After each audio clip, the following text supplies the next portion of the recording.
आऊज़ु बिल्लाहि मिनश शैतानिर रजीम। बिस्मिल्लाहिर रहमानिर रहीम। अल्हम्दुलिल्लाहि रब्बिल आलमीन।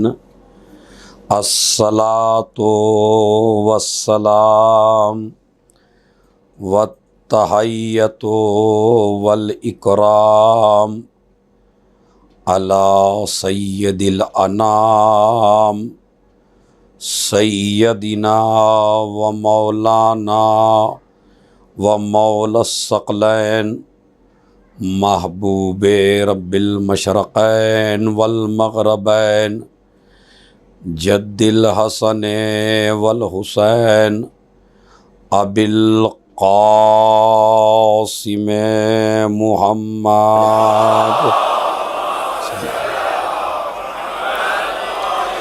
व अला अहले बैतिही अत्तय्यबीन अत्ताहिरीन अल-मासूमीन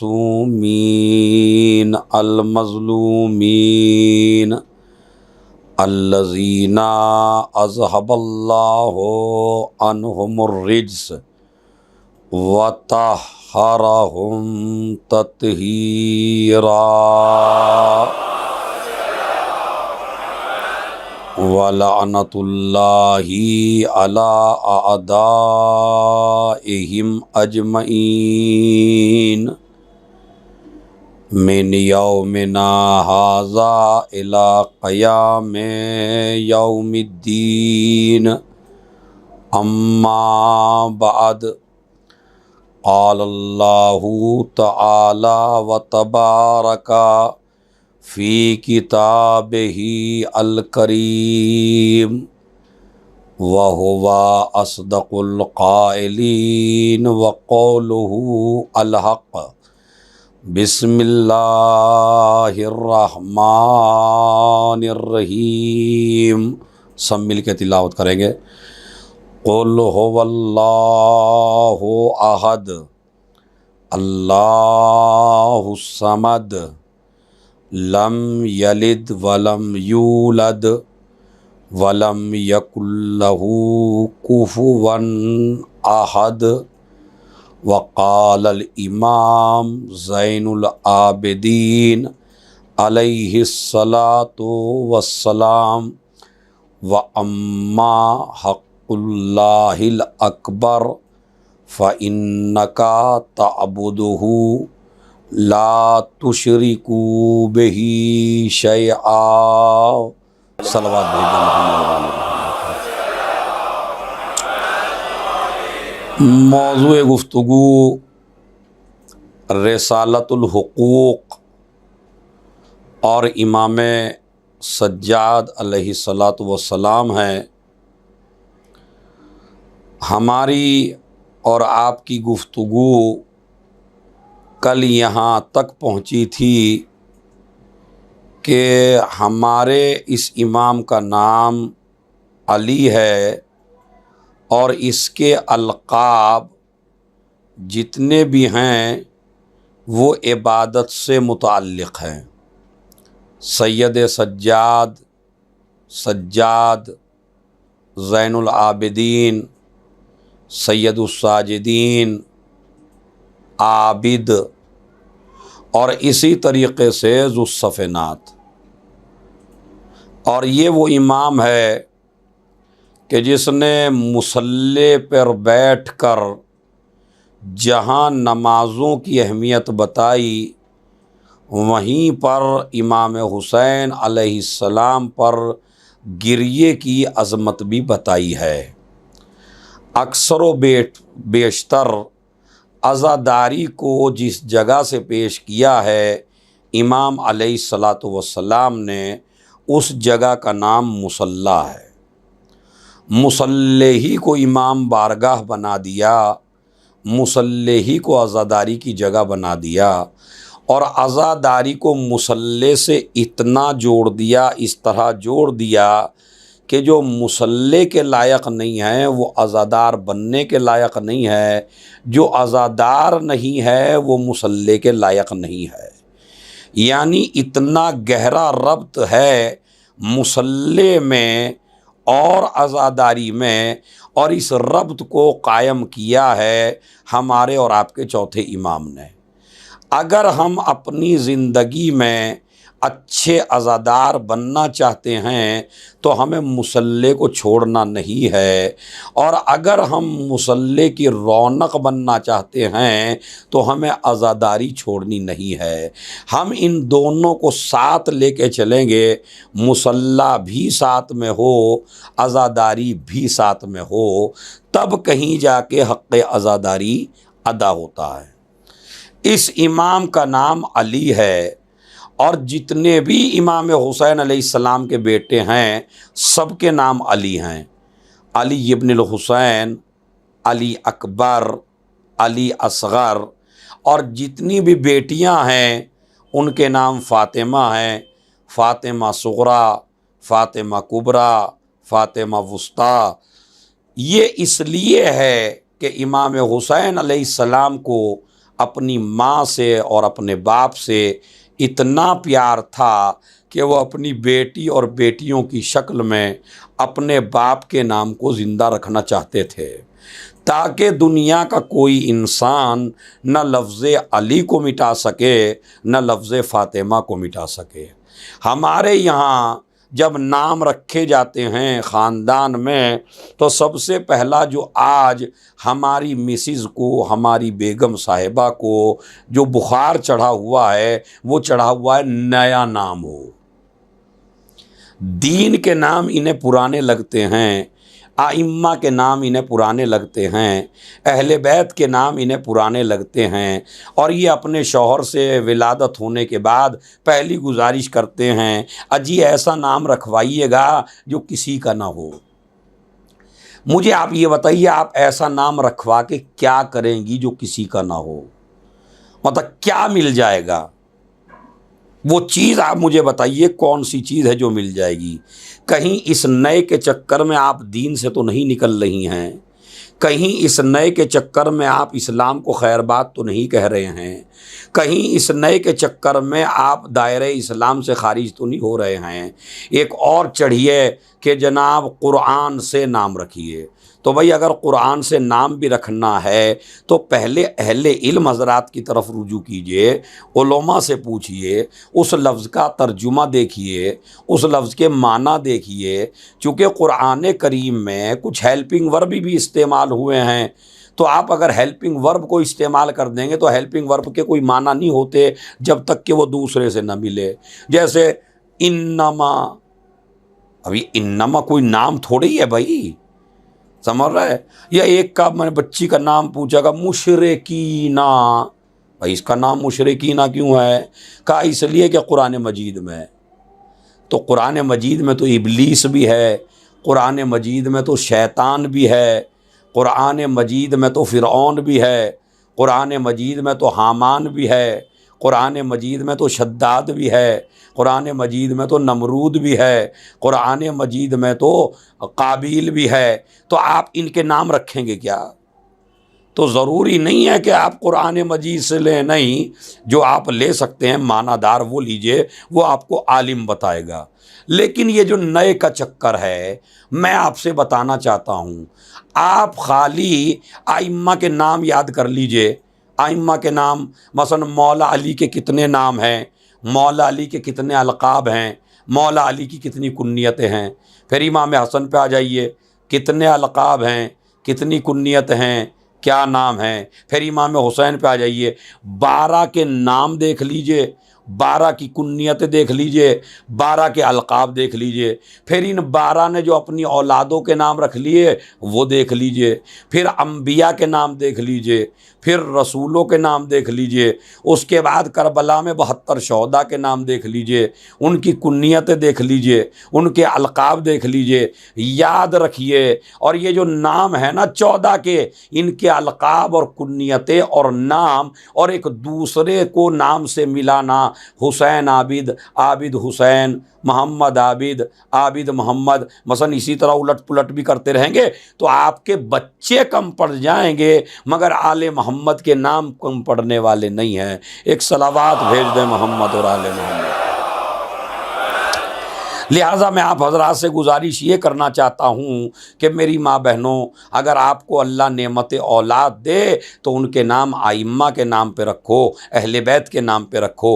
अच्छा, एक मसला और पैदा हो रहा है आजकल हमारे नामों के दरमियान, और वो ये है कि जी ये जो आइम्मा के नाम हैं, अहले बैत के नाम हैं, ये बड़े मोहतरम नाम हैं, हम नहीं रखना चाहते इन नामों को, कहीं ऐसा ना हो कि गालियाँ ना निकल जाएँ, कहीं ऐसा ना हो कि हम बुरा न कह दें, कहीं ऐसा ना हो कि हम गाली न दे दें इस नाम को। तो देखिए, जिस नाम को आप नहीं रखना चाहते, अपनी बदतमीज़ियों को कायम रखने की वजह से, अपनी गालियों को कायम रखने की वजह से, अपने मुनहरिफ होने को कायम रखने की वजह से, अपनी गंदगियों को कायम रखने की वजह से आइम्मा अहले बैत इसीलिए ज़ोर दे रहे हैं हमारे नाम रखो, ताकि तुम गालियाँ न दे सको, ताकि तुम गंदगी ना कर सको, ताकि तुम फुहुश ना बक सको। इस्लाम तो चाहता ही है ना फुहुश बकिए, ना तंज मारिए, ना हसद कीजिए, ना किसी को गाली दीजिए। तो जी इस्लाम ने आपको इसलिए कहा था, बल्कि रिवायत में मौजूद है, ला यदखुलुल फ़क़्रु बैतन वफ़ीह इस्मु अलीय्यन व फ़ातिमा वल हसन वल हुसैन। जिस घर में नाम हसन का, नाम हुसैन का, नाम अली का, नाम फ़ातिमा का बच्चा रहता हो, उस घर में कभी फ़कीरी दाखिल नहीं होती। एक सलावात पढ़ दें मोहम्मद और आले। बल्कि नबी करीम की तो हदीस है, फरमाते हैं जिस मन वोलेदा लहू अरबा, जिस इंसान के 4 बच्चे पैदा हो जाएं और उन 4 बच्चों में से भी किसी का नाम मेरे नाम पे न रखे, फ़क़त जफ़ानी, तो उसने मेरे ऊपर जुल्म किया। उल्टे सीधे नाम न रखिए। आले मोहम्मद ने जो नाम रखे हैं, मुझे बताइए, मौला हुसैन के 3 बेटे पैदा हुए, तीनों के नाम अली, तीनों बेटियों के नाम फातिमा, बल्कि मरवान जैसा आदमी जल गया नाम अली से और कहने लगा इमाम सज्जाद से, तेरे बाप को क्या हो गया कि जितने बच्चे पैदा होते चले जा रहे हैं सबके नाम अली रखता चला जा रहा है। मेरा मौला इमाम सज्जाद अपने बाप की खिदमत में हाजिर हुआ और कहा, बाबा आज मरवान मिला था और ये कह रहा था कि तेरे बाबा को क्या हो गया, सब बच्चों के नाम अली रखता जा रहा है। तो मेरे मौला ने क़यामत तक के लिए सैयदुश्शुहदा ने, मज़लूम करबला ने, इमाम मज़लूम ने एक जुमला इरशाद फरमाया, लौ वुलिदा ली मिआ, अगर मेरे 100 बच्चे भी पैदा हों तो मैं 100 के नाम अली रखूँगा, ताकि मेरे बाप का नाम पूरी दुनिया में सबसे ज़्यादा हो जाए। अब आपने गौर फरमाया कि आले मोहम्मद के नाम पे नाम रखिए, परेशानियों से न डरिए, मुसीबतों से न डरिए। तो आपका नाम अली इब्नुल हुसैन, और उसके बाद जनाब शहरबानो करबला में मौजूद नहीं थी।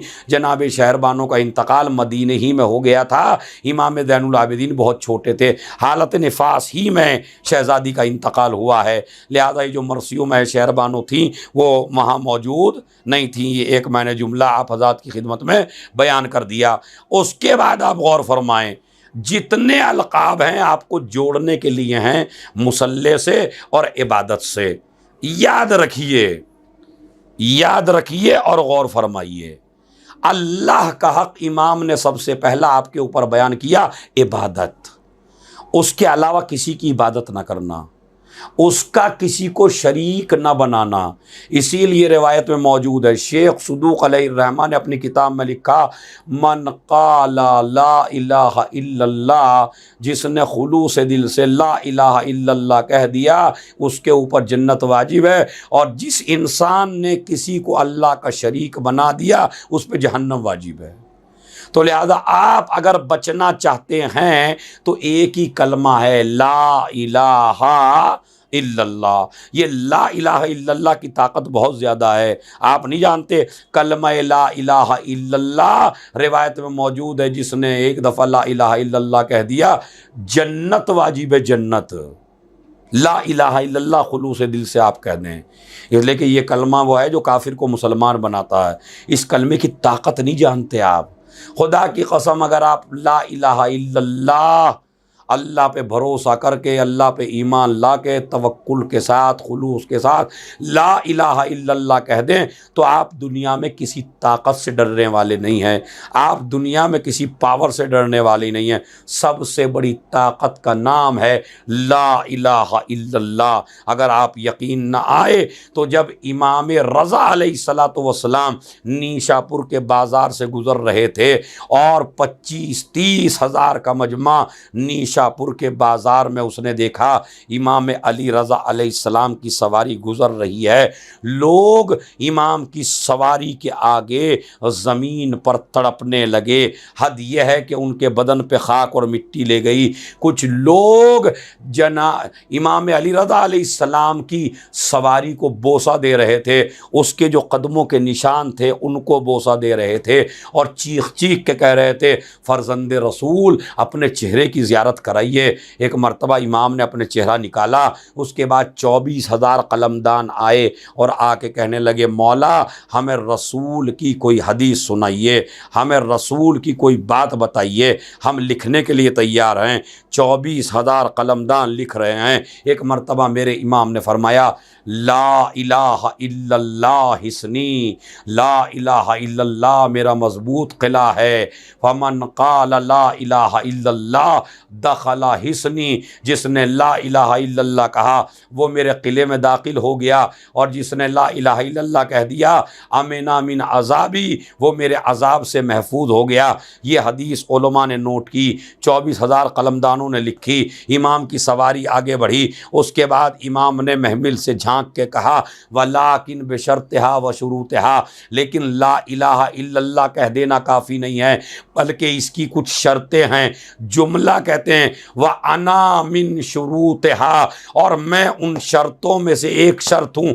यानी ला इलाहा इल्लल्लाह जब तक काम नहीं आएगा, जब तक उसके बनाए हुए खुलफा के सिलसिले को नहीं मानोगे।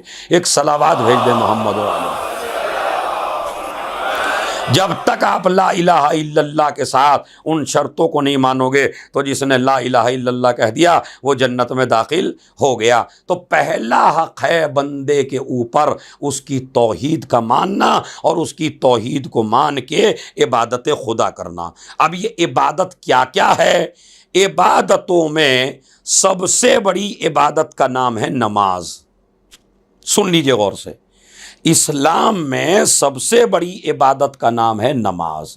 इसलिए कि अगर इस्लाम में नमाज ना हो तो आप गुनाहों से पाक नहीं हो सकते, आप गुनाहों के दलदल में फंस जाएंगे। आपका कोई तरीक़ा नहीं है कि आप खुदा तक पहुंचाएं अगर नमाज ना हो।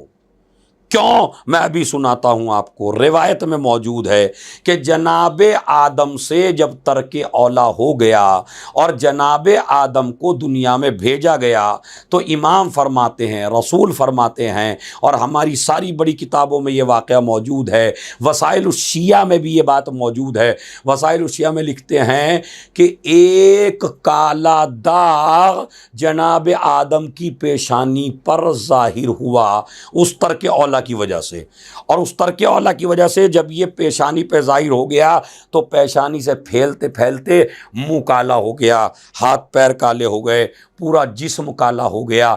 जनाब आदम परेशान हैं कि एक तर्क औला की वजह से मेरा इतना खूबसूरत बदन काला हो गया।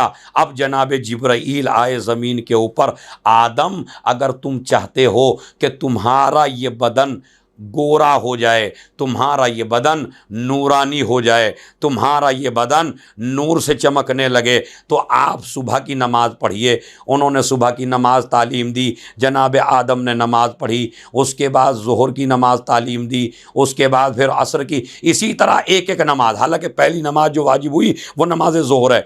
नमाज ज़ोहर पढ़वाई, नमाज असर पढ़वाई, फिर मगरिब पढ़वाई, ईशा पढ़वाई, फिर सुबह की पढ़वाई। जैसे ही एक नमाज पढ़ी ज़ोहर की तो थोड़ा सा पेशानी से कम हो गया वो कालापन। उसके बाद असर की पढ़ी, चेहरे से कम हो गया। उसके बाद मगरिब की पढ़ी तो आधा बदन साफ़ हो गया। उसके बाद फिर ईशा की पढ़ी, फिर और बदन साफ़ हुआ। अब जो नमाज सुबह से फारिग हुए तो जनाब आदम का बदन नूर से इसी तरह चमक रहा था कि जैसा अल्लाह ने खल्क फरमाया था।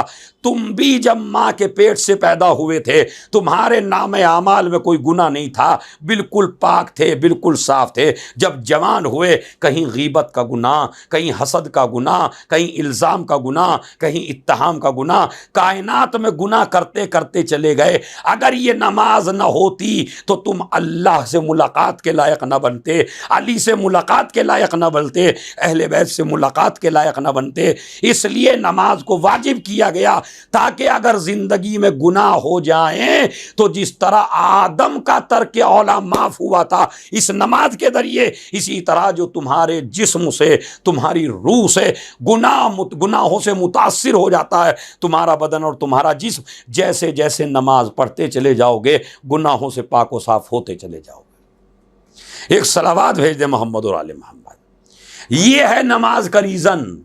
हो सकता है अभी तक आपको ना पता हुई है।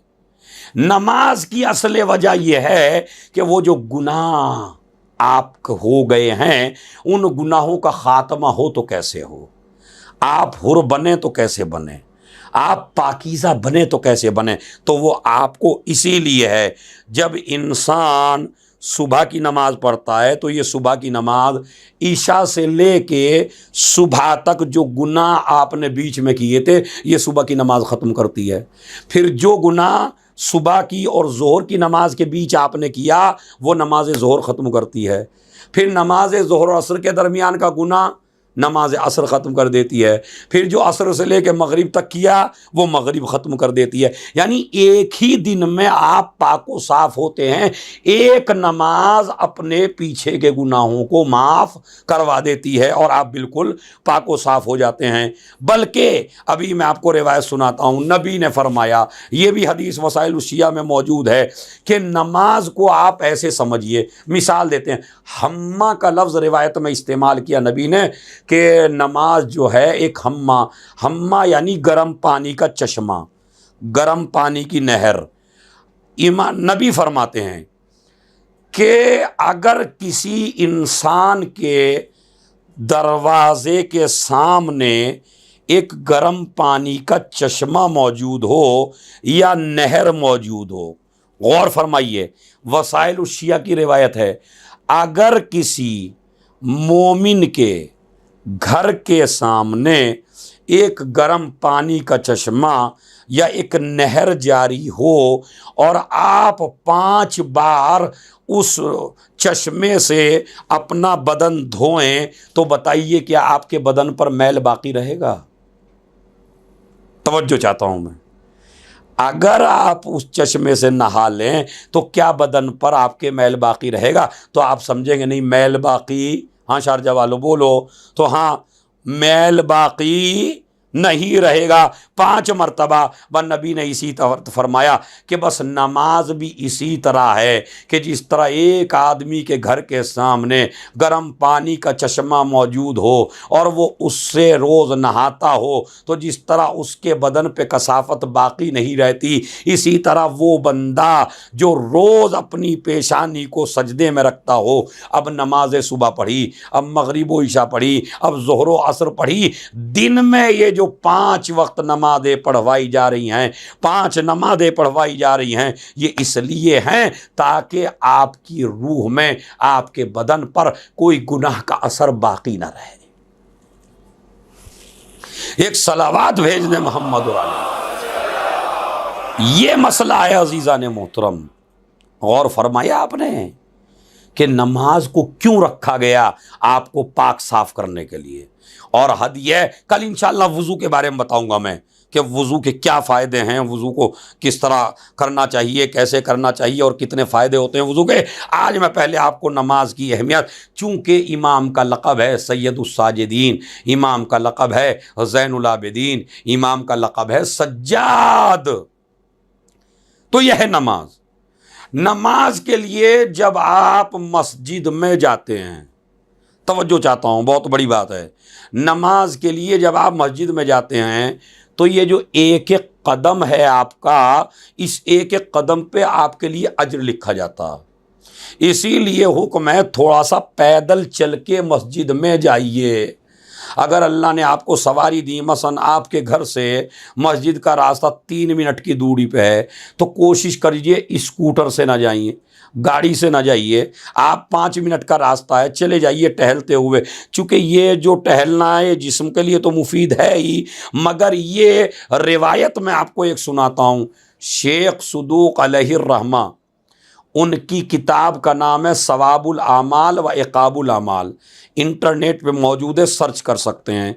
उसमें एक हदीस फरमाई नबी ने, मम मशा एलल मस्जिद, गौर से सुनना, मम मशा एलल मस्जिद, जो इंसान मस्जिद की तरफ पैदल चल के जाए, लम यज़ा रिजलहू, तो ये इंसान कदम नहीं रखता ज़मीन के ऊपर, लम यज़ा रिजलहू अला रतबिन वला याबिसिन। जब भी ये इंसान एक कदम रखता है, चाहे खुश्की में रखे चाहे तरी में रखे, इल्ला सब्बहत लहू अल अर्ज़, मगर ये कि जब ये कदम रखता है ना अपना एक ज़मीन के ऊपर, सुनिए गौर से, एक सलावत पढ़िए महल मोहम्मद और आले मोहम्मद, सुनिए गौर से। मम्मशा एलल मस्जिद लम यज़ा रिजलहू अला रतबिन वला याबिसिन, जब भी आप कोई कदम रखेंगे ज़मीन पर, तो ज़मीन के 7 तबके आपके नीचे हैं। आपने एक पैर रखा ज़मीन के ऊपर, तो आपके पैर के नीचे ज़मीन के 7 तबके हैं। तो नबी फरमाते हैं, सब्बहत लहुल अर्दो एलल अर्ज़ीन साबिआ, आपके लिए तस्बीह करते हैं जमीन के 7 टुकड़े। अरे तवज्जो चाहता हूं भाई, बहुत बड़ा मसला है। आपने एक पैर रखा जमीन के ऊपर, तो जितने टुकड़े हैं जमीन के, 7 तबके हैं ना जमीन के, तो इतना हिस्सा जितने पे आपने पैर रखा, 7 जमीन पर आपका निशान पड़ जाता है। और इतना निशान, ये 7 जमीन का टुकड़ा आपके लिए इस्तिग़फ़ार करता है, आपकी तरफ से तस्बीह करता है, और वो तस्बीह तुम्हारे नामा आमाल में लिखी जाती है। अब ज़रा गौर फरमाइए, अगर अपने घर से लेके मस्जिद तक आपने 15-20 कदम, आपने 100 कदम, आपने 200 कदम रख लिए, तो ज़मीन का 7 तबके का इतना टुकड़ा आपके लिए तस्बीह करेगा, और वो तस्बीह आपके नामा अमाल में लिखी जाएगी। एक सलावत भेज दे मोहम्मद और आले। ये है रिवायत, और मैंने इसीलिए किसी ऐसी वैसी किताब का हवाला दिया, शेख सदूक अलैहिर रहमा की बड़ी मोतबर किताब सवाबुल आमाल व इकाबुल आमाल। जब चलते हैं ना आप वुजू करके, ये दूसरी रिवायत उसी किताब में, दूसरी रिवायत है कि जब एक इंसान वुजू करके अपने घर से चलता है मस्जिद की तरफ, तो अल्लाह ये कहता है कि ये आदमी, ये मसाजिद मेरे घर हैं और ये आदमी मेरे घर आ रहा है, तो मेरे ऊपर वाजिब है इसका एहतराम करना। अरे खुदा की कसम, आप लोगों को मेराज हो जाए अगर आप इसकी हकीकत समझ लें। आप किसी के यहाँ मेहमान बन के जाइए, छोटे से छोटा आदमी आपके एहतराम के लिए खड़ा हो जाता है, बड़े से बड़ा आदमी आपके एहतराम के लिए खड़ा हो जाता है। आपको प्राइम मिनिस्टर अगर मेहमान बना के बुला ले, अगर आपको वज़ीर आज़म मेहमान बना के बुला ले, अगर आपको किंग मेहमान बना के बुला ले, तो जब आप जाएंगे तो वो आपके लिए खड़ा होगा। इसीलिए अल्लाह कहता है कि चूंकि ये मेरे घर में आया है, तो मेरे घर में आया है तो मेरे लिए ज़रूरी है मैं इसको इज़्ज़त दूं, मैं इसका एहतराम करूं। अब जिसको खुदा इज़्ज़त दे दे, एक सलावत भेज दे मोहम्मद और आले मोहम्मद पर, जिसको खुदा इज्जत दे दे, जिसको खुदा एहतराम दे दे, अब बताइए उसको बेइज्जत कौन कर सकता है। इसीलिए हमारे और आपके मौला इमाम ज़ैनुल आबिदीन अलैहिस्सलातु वस्सलाम ने शबे जुमा की एक दुआ में ये फ़िक्रा अब्बास कुम्मी अलैहिर्रहमा ने लिखा, और ये दुआ हर इमाम हुसैन की ज़ियारत के बाद, जनाब अब्बास की ज़ियारत के बाद, उसमें भी ये दुआ है, हर शबे जुमा में ये दुआ है, सहीफ़े सज्जादिया में ये दुआ है, मफातिहुल जिनान में ये दुआ है कि इमाम फरमाते हैं, इलाही इन रफ़अतनी फमन दल्लज़ी यज़अनी व इन वज़अतनी फमन दल्लज़ी यरफ़अनी। हे मेरे माबूद, जिसे तू अपनी नज़रों से गिरा दे उसे कोई उठा नहीं सकता, और जिसे तू बुलंद कर दे उसे कोई गिरा नहीं सकता। एक सलावात भेज दे मोहम्मद। ए मेरे माबूद, ए मेरे परवरदिगार, जिसे तू उठा दे उसे कोई गिरा नहीं सकता, और जिसे तू गिरा दे उसे कोई उठा नहीं सकता। और कुरान मजीद कहता है, तो इज़्ज़ु मन तशा व तुज़िल्लु मन तशा बियदिकल खैर, इज़्ज़त भी खुदा के हाथ में है, ज़िल्लत भी खुदा के हाथ में है। बंदों के हाथ में न रोज़ी है, बंदों के हाथ में न इज़्ज़त है, बंदों के हाथ में न ज़िल्लत है। और ये बात आपको पहले ही मरहले में बताई जाती है। तवज्जो चाहता हूँ, जब बच्चा पैदा होता है तो मुस्तहब है कि उसके दाहिने कान में अजान कहिए, बाएं कान में इकामत कहिए। ये मौलाना साहब ये तो अरबी भी नहीं समझता। कहा नहीं, विलादत के वक्त भी हम अरबी समझा देते हैं, और जब ये मर के कब्र में जाता है तब भी हम अरबी समझा देते हैं। कहना तुम्हारा काम है, समझाना हमारा काम है। कहो बच्चे के कान में अजान, मगर आज ये फैशन बन गया।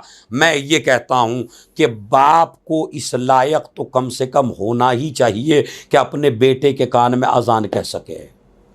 ज़रूरी नहीं है कि मौलाना साहब से आप अजान दिलवाएं और मौलाना साहब को फिर पैसे दीजिए। नहीं, पैसे आप बच्चे होने की खुशी में भी दे सकते हैं। मतलब अल्लाह ने आपको बेटा दिया तो आप अपने पेश नमाज को पैसे दे दीजिए।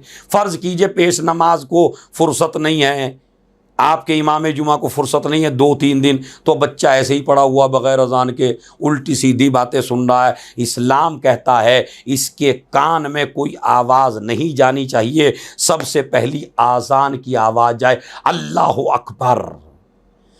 तो बाप को चाहिए भाई, बाप तो विलादत के वक्त वहीं होता है, इंतज़ार ना करिए। और अब तो इतने कॉन्टैक्ट हैं मोबाइल के ऊपर कि आप मोबाइल पे दिलवा लीजिए किसी से अजान, मगर बच्चे के कान, बेहतर मैं कह रहा हूँ बाप अजान दे।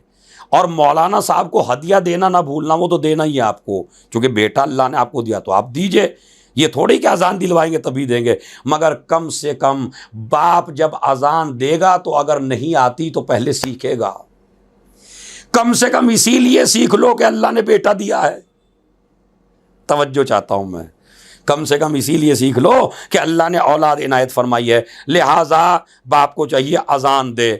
तो क्यों दी जा रही है अजान? का इसलिए अजान दिलवाई जा रही है कि ये पहले माँ के पेट में था, छोटी सी दुनिया में था, इसे पता नहीं था कि कितने बड़े बड़े लोग, कितने बड़े बड़े देव, कितने बड़े बड़े हाकिम, कितने बड़े बड़े सलातीन बैठे हैं दुनिया में। उस दुनिया से जब इस दुनिया में आया, दरख्त बड़ा नज़र आया, हॉस्पिटल बड़ा नज़र आया, डॉक्टर बड़ा नज़र आया, पूरे इंसान बड़े नज़र आए, माँ बाप बड़े नज़र आए, दौलत बड़ी नज़र आई, सल्तनत बड़ी नज़र आई। एक मर्तबा पहले ही कह दिया, इस दुनिया की बड़ाई को देख के मरूब न होना, न ये दौलत बड़ी है, न ये इख्तदार बड़ा है, न ये सल्तनत बड़ी है, अल्लाहु अकबर।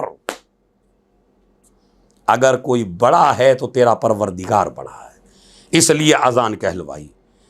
अच्छा देखिए कमाल, देखिए आप, जब बच्चा पैदा हुआ तो अजान हुई, नमाज नहीं हुई। बताइए, जब आप अजान देते हैं बच्चे कान में, फिर नमाज भी पढ़ते हैं क्या? नहीं। तो यहाँ अजान हुई, नमाज नहीं हुई। और जब आप मर गए तो वहाँ नमाज हुई, अजान नहीं हुई।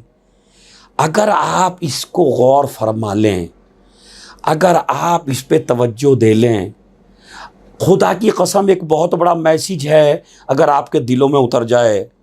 जो लोग देख रहे हैं, जो लोग सुन रहे हैं, माशाल्लाह, पता क्या है कि ये अजान जो बच्चे के कान में दी, इसके बाद नमाज नहीं है, और वो नमाज जो आपके जनाजे पे पढ़ी गई उसमें अजान नहीं है। तो इसका मतलब है कि ये बच्चे के कान में अजान जो कही गई ये, और वो नमाज जो आपके ऊपर पढ़ी जा रही है, वो दोनों आपस में कनेक्टेड हैं, दोनों आपस में एक ही हैं। वो जो नमाज हो रही है वो इसी अजान की है, और वो जो अजान हो रही है वो इसी नमाज की है। चूँकि अजान और नमाज के बीच में आदमी होता है बावुजू पाको पाकीज़ा। इस्लाम पहले अजान दिलवाता है, बाद में नमाज पढ़वाता है, ताकि तुम्हें मैसेज दे दिया जाए दरमियानी जिंदगी ऐसे गुजारो जैसे अजान और नमाज के बीच की होती है। एक सलावात भेज दे मोहम्मद और आले मोहम्मद, और वो जिंदगी होती है पाक, वो जिंदगी होता है पाकीज़ा। तो लिहाजा दूसरा मुस्तहब है कि अपने बच्चे को खाके शिफा चटाओ। दुनिया की कोई ग़िज़ा इसके मुंह में नहीं जानी चाहिए। सबसे पहले मुस्तहब है इसको खाके शिफा चटाओ। क्यों? कान में कहो अल्लाह अकबर, ज़बान पे हो खाके शिफा। क्यों? अल्लाह अकबर इसलिए कहलवाओ ताकि किसी को बड़ा न मानने पाए। खाके शिफा इसलिए चटाओ ताकि किसी भी वक्त के यजीद की बैयत न करने पाए। एक सलावात भेजने मोहम्मद और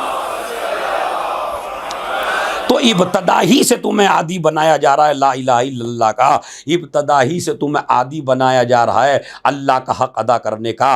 तो सबसे पहला बंदे के ऊपर जो इमाम ने फरमाया अल्लाह का हक़ है, और वो अल्लाह का हक़, वो अल्लाह की अमानत में से सबसे बड़ी अमानत है नमाज। फिर मैं आ गया, सबसे बड़ी अमानत का नाम है नमाज, सबसे बड़े अल्लाह के हक़ का नाम है नमाज। इन क़ुबिलत क़ुबिला मा सिवा व इन रुद्दत रुद्दा मा सिवा।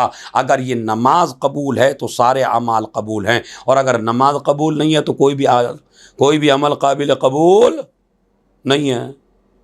तवज्जो चाहता हूँ, कोई अमल काबिल कबूल नहीं है। हर चीज़ कबूल है नमाज की वजह से। मगर एक चीज़ है, पूरा दीन टिका हुआ है नमाज के ऊपर, मगर नमाज भी एक चीज़ के ऊपर टिकी है, और वो है विलायत अहले बैत। वो है अहले बैत पर सलावात पढ़ना। इसलिए कि पूरा दीन टिका हुआ है नमाज पर। नमाज टिकी हुई है विलायत पर और सलावात पर। अगर आपने सलावात न पढ़ी नमाज में तो नमाज नमाज नहीं है, नमाज कबूल होने वाली नहीं है। इसीलिए इमाम शाफ़ई ने फरमाया अपने एक शेर में, अला या अहल बैत रसूलिल्लाह हुब्बुकुम फिल क़ुरआन अनज़लहू। ए अहले बैत रिसालत, तुम्हारी फ़जीलत के लिए क्या कहने कि अल्लाह ने तुम्हारी मोहब्बत का हुक्म क़ुरआन मजीद में नाजिल फरमाया है। कफ़ाकुम ले अज़ीमिल क़द्र अन्नकुम मल्लम युसल्लि अलैकुम ला सलात लहू। ए आले मोहम्मद, आपकी फ़जीलत के लिए यही कह देना काफ़ी है कि जिस नमाज में आप पर दरूद ना पढ़ी जाए वो नमाज नमाज कहे जाने के लायक नहीं है। एक सलावात भेज दे मोहम्मद वाले। तो पूरा दीन टिका हुआ है नमाज पर, और नमाज टिकी हुई है विलायत और सलावात के ऊपर। इसके बगैर नमाज कबूल होने वाली नहीं है। तो बहस चल रही है, जब आप मस्जिद में जाइए, तुम्हारा मौला तुम्हारा आका, मस्जिदों से आपको बहुत ज़्यादा लगाव होना चाहिए, मस्जिद से आपको बहुत प्यार होना चाहिए, इसलिए कि मस्जिदें सजदे से बनी हैं। अरे तवज्जो चाहता हूँ, और सजदा आले मोहम्मद की मीरास है। इसीलिए तो मस्जिद को मस्जिद कहते हैं कि उसमें सजदा किया जाता है। तो मस्जिदों से उन्स पैदा कीजिए, मस्जिदों से मोहब्बत पैदा कीजिए। मैं एक जुमला, हो सकता है दुबई और शारजा वालों ने मेरी ज़बान से कई बार सुना हो, लेकिन मैं अक्सर व बेशतर इस जुमले को कहता हूँ ताकि अली वालों को मस्जिद के करीब लाया जा सके। मौला अली फरमाते हैं, अगर मुझे अली को ये इख्तियार दे दिया जाए, ए अली, मैं अपने लहजे को बिल्कुल आराम आराम से टीचर की तरह, ताकि अपने बच्चों के और जवानों के जहन में एक बात डाल दूं। मौला अली फरमाते हैं, अगर मुझ अली को ये इख्तियार दे दिया जाए, ए अली, ये मस्जिद का दरवाज़ा है और ये जन्नत का दरवाज़ा है, और तुम्हें एक को चुनना है, चाहे मस्जिद के दरवाजे से दाखिल हो जाओ, चाहे जन्नत में चले जाओ। तो मैं अली इब्न अबी तालिब जन्नत का दरवाज़ा छोड़ दूंगा, मस्जिद के अंदर दाखिल हो जाऊंगा। किसी ने पूछा मौला क्यों? कहा वजह यह है कि मस्जिद में जाने को मेरा रब कहता है और जन्नत में जाने को मेरा नफ्स कहता है। मैं अपने नफ्स की बात नहीं मानूंगा, मैं अपने रब की बात मानूंगा। एक सलावात भेजने मोहम्मद और आले मोहम्मद। अब आप गौर फरमाएं, अगर आप अली वाले हैं, अगर आप सज्जाद वाले हैं, अगर आप इमाम वाले हैं, तो अल्लाह का पहले हक़ अदा कीजिए। इसीलिए जब नमाज का वक्त आता था तो मेरा मौला फरमाता था अब अमानत खुदा देने का वक्त आ गया। जो अमानत है हमारे हाथों में खुदा की, उस अमानत का वक्त आ गया। लिहाजा अजीज़ों याद रखिए। और ये तो बताया अली ने कि मैं मस्जिद में जाने को तरजीह दूंगा। फिर मैंने बता दिया मस्जिद में पैदल चलने का सवाब क्या है। अब मैं आपको बताता हूँ, जब आप मस्जिद के गेट पर पहुँचें तो आप सिद्दीक़ कौनैन से पूछिए। एक कौल मैंने नबी का बताया, पैदल चलने का सवाब मस्जिद की तरफ। दूसरा कौल मैंने मौला अली का बताया। तीसरी हदीस सिद्दीक़ कौनैन मादर हसनैन उम्मे अबीहा उम्मुल अबरार हुज्जतुल्लाह फातिमतुज़ ज़हरा सलाम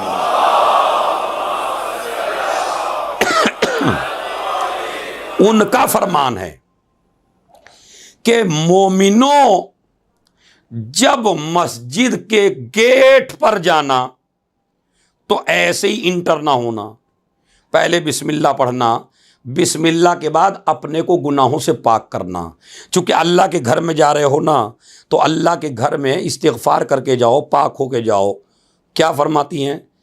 जब आप मस्जिद में पहुँचें और गेट पर पहुँचें तो पहला जुमला कहें। शहज़ादी फरमाती हैं, अम्मा शहज़ादी की बात तो मानेंगे भैया आप। क्या फरमाती हैं? अल्लाहुम्मा ग़फ़िरली, अल्लाहुम्मा ग़फ़िरली। छोटा जुमला याद कर लीजिए।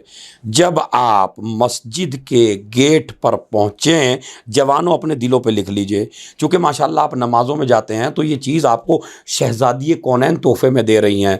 फरमाती हैं जब मस्जिद के अंदर दाखिल होना तो ये कह के दाखिल होना, अल्लाहुम्मा ग़फ़िरली, पालने वाले मेरे गुनाहों को माफ़ कर दे।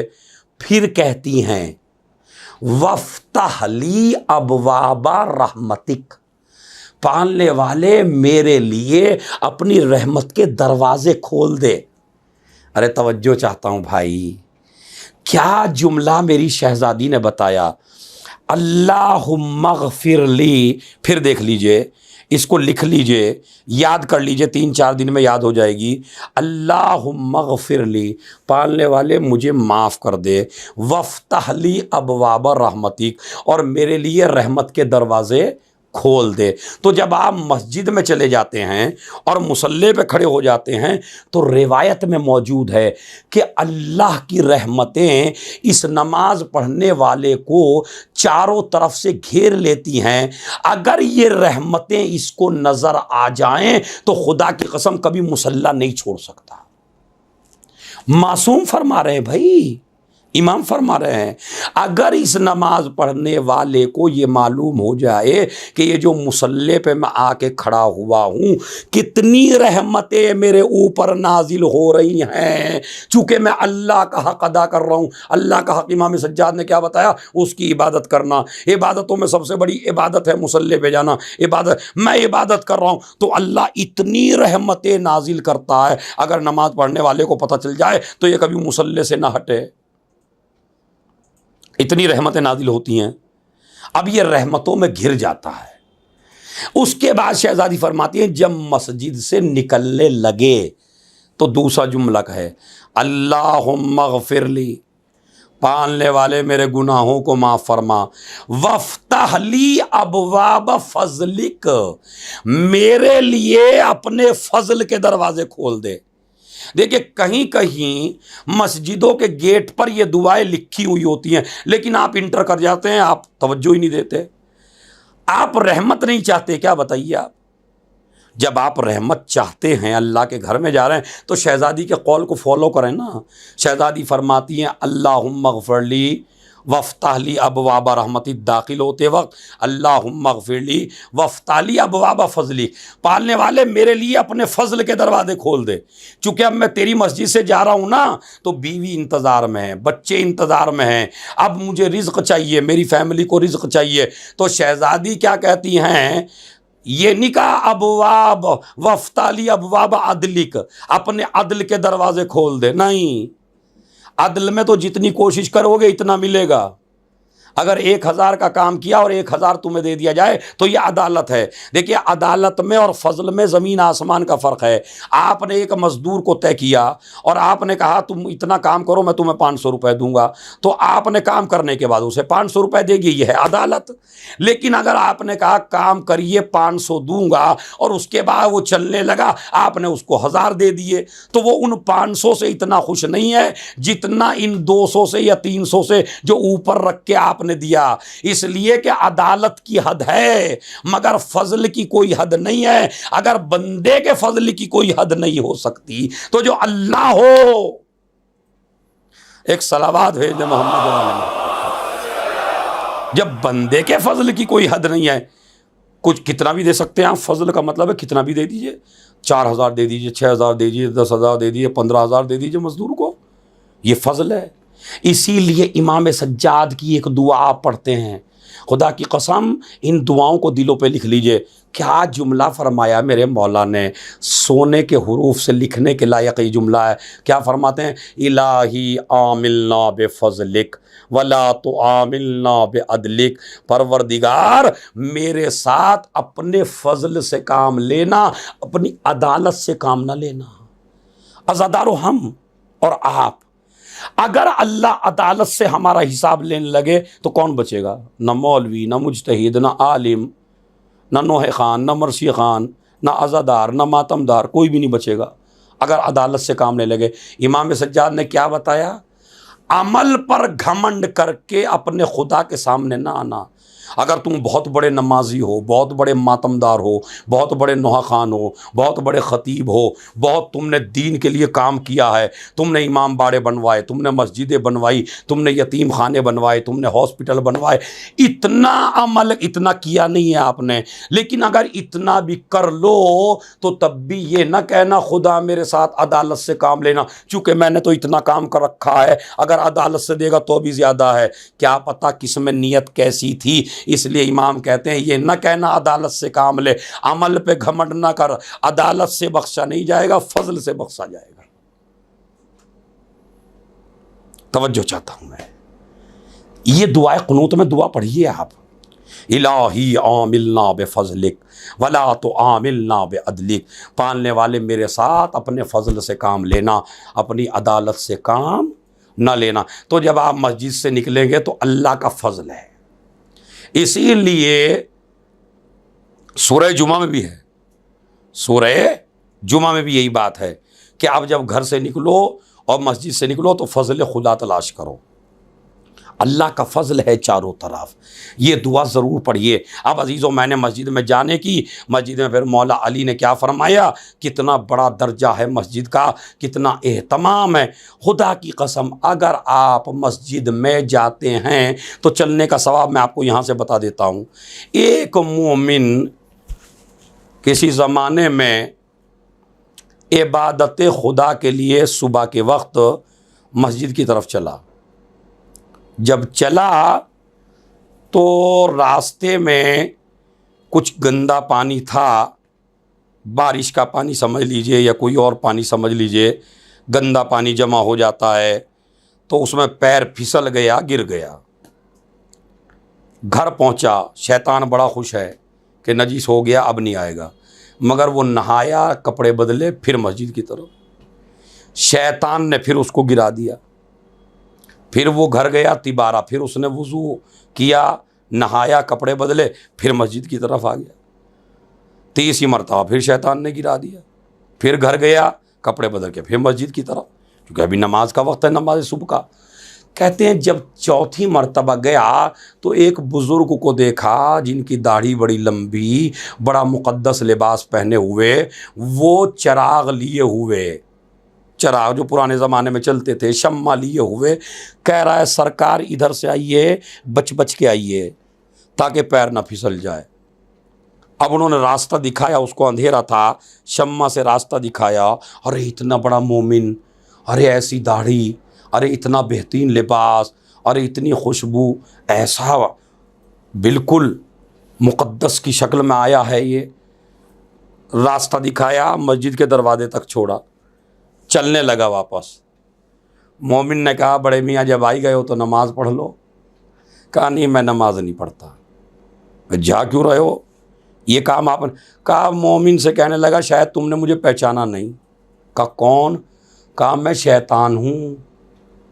अरे शैतान, ला हौला वला कुव्वता इल्ला बिल्लाहिल अज़ीम, तुम शायद। कहा जी मैं शैतान हूँ। कहा भाई शैतान का काम तो है इबादत से रोकना, तुमने मुझे मस्जिद में क्यों पहुँचाया। कहा असल में वो जो आप पहली मर्तबा गिरे थे वो आप नहीं गिरे थे, मैंने गिराया था ताकि आप मस्जिद में नमाज ना पढ़ें। सबसे बड़ी मुसीबत शैतान कहता है मेरे ऊपर उस वक्त नाजिल होती है जब कोई जवान, जब कोई बंदा नमाज के लिए जाता है तो मेरी कमर टूट जाती है, मैं इस सदमे को बर्दाश्त नहीं कर सकता, मैं वावेला करता हूँ, मैं चीखता हूँ।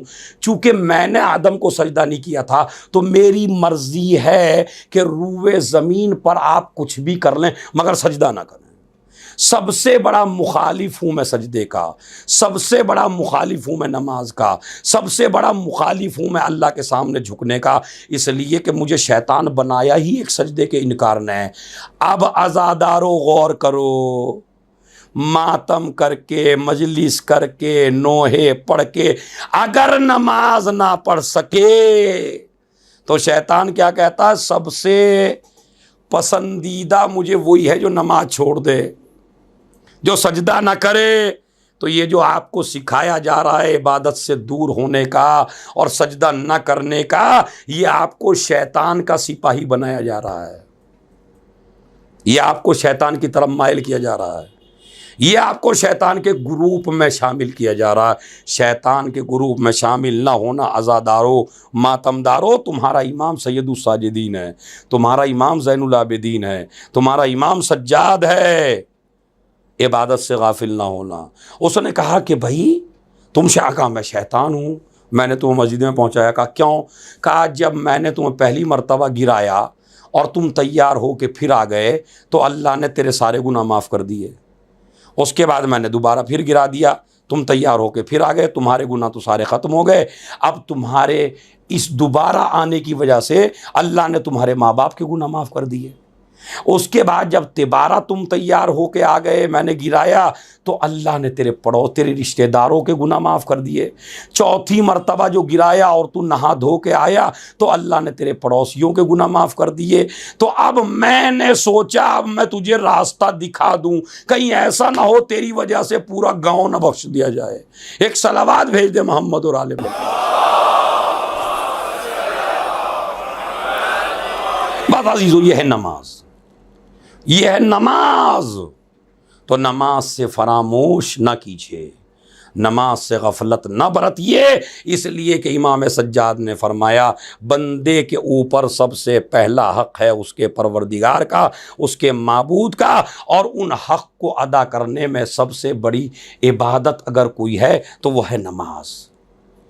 खुदा की कसम एक जुमला मैं कहना चाहता हूँ आप हजरात को, ये नमाज के मैंने फ़ज़ाइल बताए, नमाज की बातें बताई।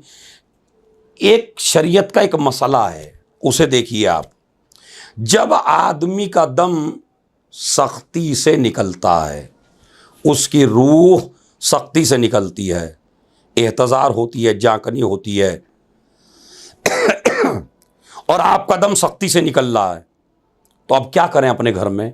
इस्लाम का हुक्म है कि आप इसे उस जगह लिटा दीजिए जहाँ पे ये नमाज पढ़ता था। इसीलिए इस्लाम कहता है वाजिब नमाज मस्जिद में जाके पढ़ो, मुस्तहब नमाज घर में पढ़ो। क्यों।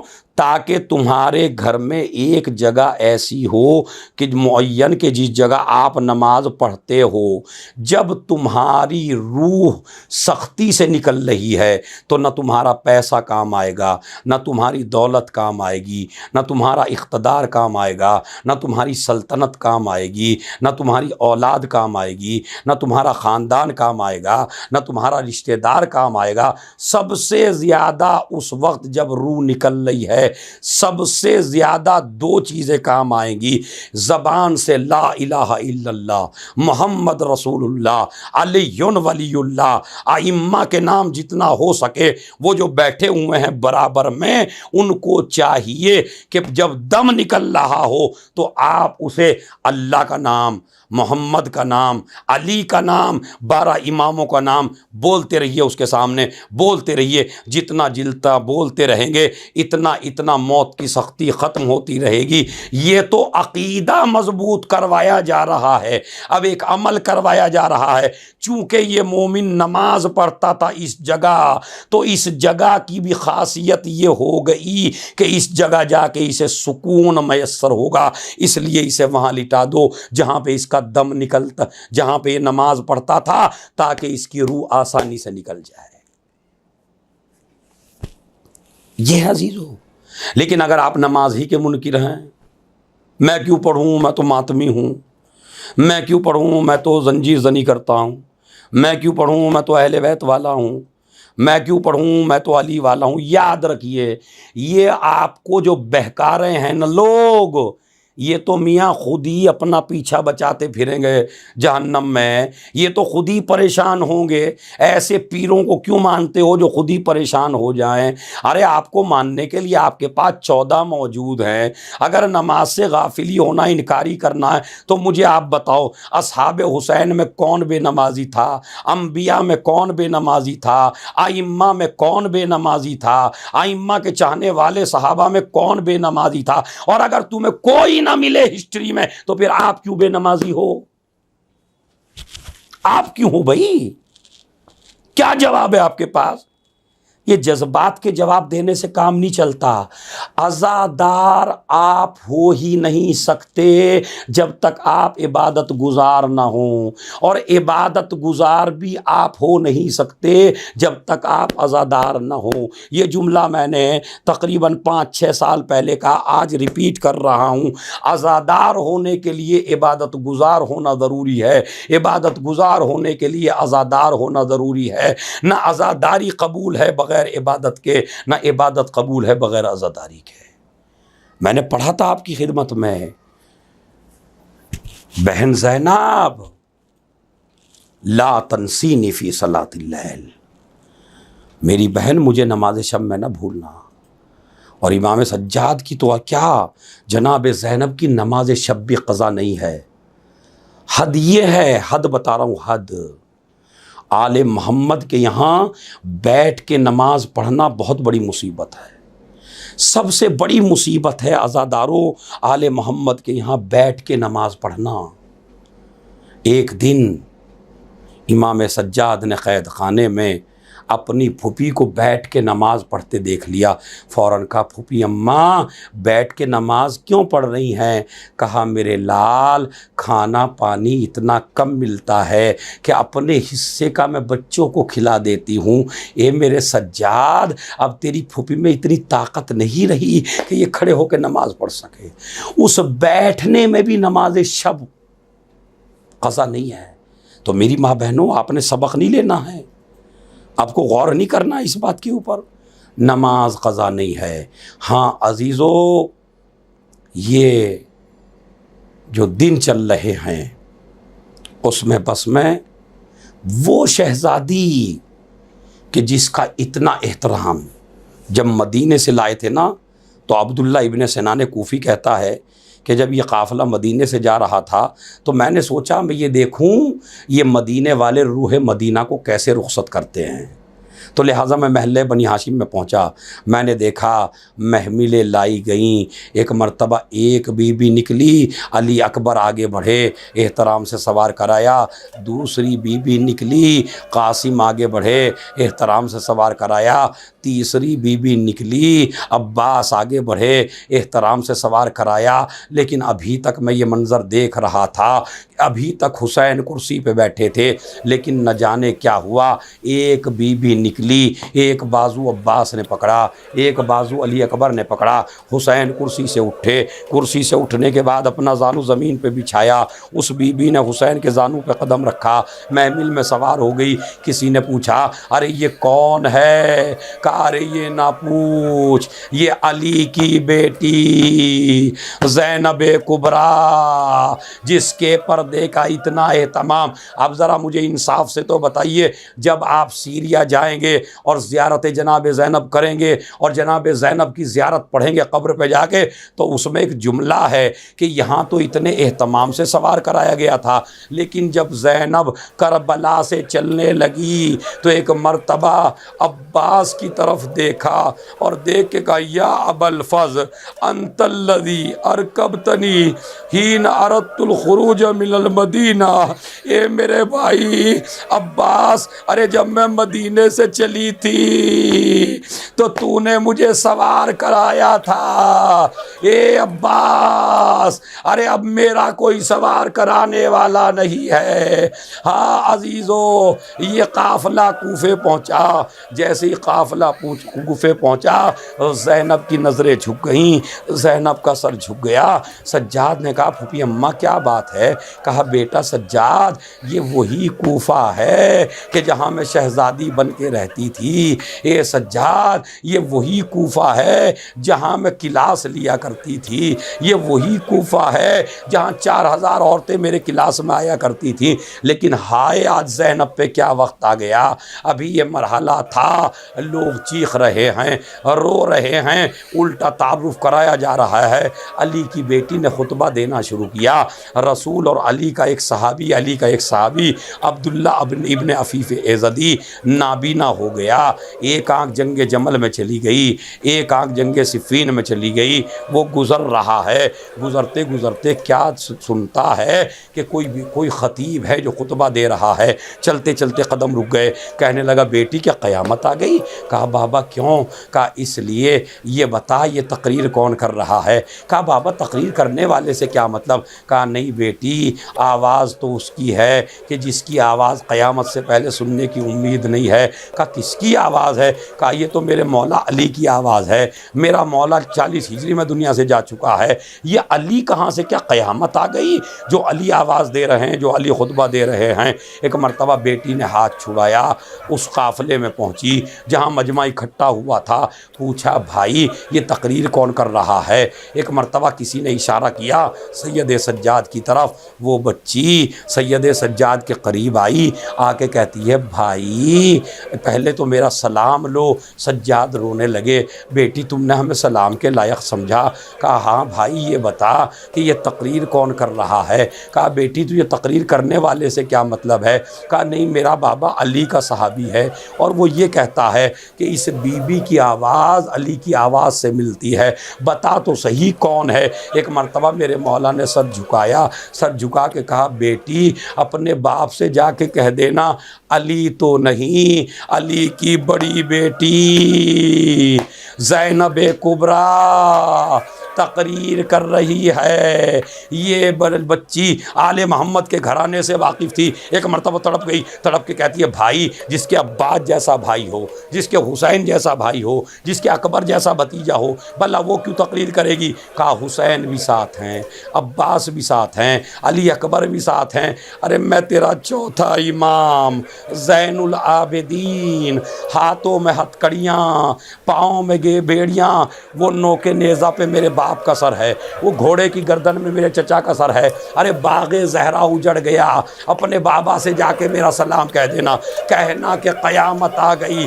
बच्ची ने जैसे ही सुन के बाप के पास पहुंची, ए बाबा वाकई क़यामत आ गई। कहा बेटी क्या हुआ? कहा बाबा अली तो नहीं, अली की बेटी ज़ैनब तकरीर कर रही है। जैसे ही ज़ैनब का नाम सुना, अपना हाथ बढ़ाया, बच्ची के मुंह पे रखा, कहता है बेटी इस मजमे में ज़ैनब का नाम न लेना। अरे कहाँ अली की बेटी, अरे कहाँ ये मजमा, कहा हुसैन कहाँ गए? कहा बाबा हुसैन भी मारे गए, अब्बास भी मारे गए, सैयद सज्जाद रांडो का काफिला, बेवों का काफिला लेके आए हैं। एक मर्तबा कहते बेटी मुझे साफ सी जगह बता दे। कहा बाबा क्यों? कहा बेटी मैं नमाज में दुआ करता था, परवरदिगार सबकी आंखें सलामत हैं, मेरी एक आंख जंगे जमल में चली गई, एक आंख जंगे सिफीन में चली गई। बेटी मैं शिकायत करता था, अल्लाह तूने मेरी बिनाई क्यों ले ली, मेरी आंखों की रोशनी क्यों ले ली? मगर आज मुझे यकीन हो गया, आज शुक्र खुदा करूँगा, परवरदिगार तेरा शुक्रिया। अगर आंखों में रोशनी होती, ज़ैनब का खुला सर होता, मेरी नजरें होती, मैं कहूँगा ए अब्दुल्ला, अरे तू तो अपना है, अरे शराबियों का मजमा, अली की बेटी ज़ैनब कुबरा, सयअलमुल्लज़ीन ज़लमू अय्यामुन यनक़लिबून।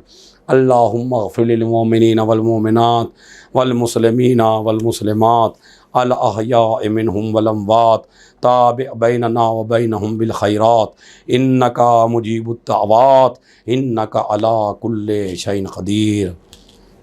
दाहनात अपने सर पर रखिए, सब लोग जहाँ जहाँ भी हैं। बिस्मिल्लाहिर्रहमानिर्रहीम। अल्लाहुम्मा कुल्ले वलियकाल हुज्जत इब्नुल हसन सलवातुका अलैहि व अला आबाए फ़ी हाज़िहि साआ व फ़ी कुल्ले साआ वलियाम व हाफ़िज़ा व क़ाइदा व नासिरा व दलीला व आयना हत्ता तुस्किनहु अर्ज़का तव्वा व तुमत्तिअहु फ़ीहा तवीला। मातम हुसैन।